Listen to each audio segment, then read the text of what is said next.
Shalom, mes bien-aimés dans le Seigneur, il a plu à notre Seigneur Dieu de partager sa nourriture spirituelle avec vous.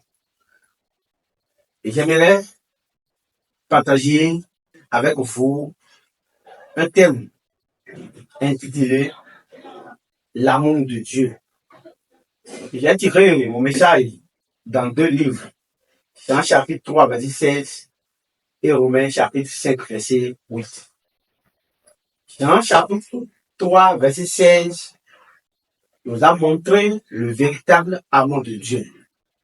Dieu a envoyé son Fils unique, Jésus, et il est mort sur la croix pour nous.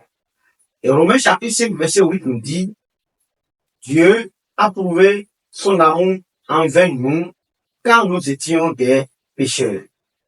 Bien-aimés dans le Seigneur, vous voyez combien l'amour de Dieu est important.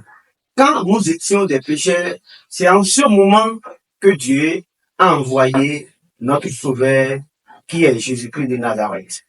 Est-ce que tu connais ça? Est-ce que tu connais que lorsque tu étais un grand pécheur, lorsque tu étais un grand voleur, lorsque tu étais un grand féticheur, c'est en ce moment-là que Dieu a envoyé Jésus-Christ pour nous sauver. Nous sommes des pécheurs, nous ne méritons pas. Nous sommes des enfants dont notre demeure, c'est l'enfer. Et quand on parle de l'enfer c'est éternel. L'enfer, ce n'est pas une théorie. L'enfer, c'est réel. Mais Dieu, il est amour. C'est pourquoi il a envoyé Jésus-Christ. Et tout être qui accepte l'œuvre de Jésus-Christ, il est devenu participant du royaume des cieux.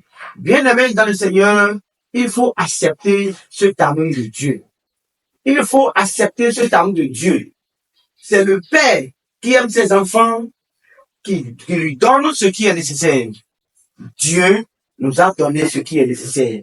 Dieu nous a donné Jésus-Christ, notre Sauveur. Toi qui m'écoutes en ce moment, je t'invite à donner ta vie à Jésus. Je t'invite à donner ta vie à Jésus. Regarde l'amour de Dieu. Quel père, quelle mère qui va accepter donner ce qui lui est cher. L'unique encore. La parole de Dieu, l'unique enfant pour des pécheurs comme nous. Bien-aimés dans le Seigneur, je vous exhorte à accepter cet amour de Dieu lorsqu'il est temps. Parce qu'il y aura un moment où nous allons demander Dieu et Dieu ne va plus nous répondre. Il y aura un moment où nous allons invoquer le nom de Dieu et nous n'aurons plus de faim. Et ça n'aura plus de faim plus tôt. Bien-aimés dans le Seigneur, je vous invite, toi qui m'écoutes en ce moment, je vous invite à recevoir cet amour dans ta vie, à accepter Jésus-Christ comme ton sauveur personnel. Shalom.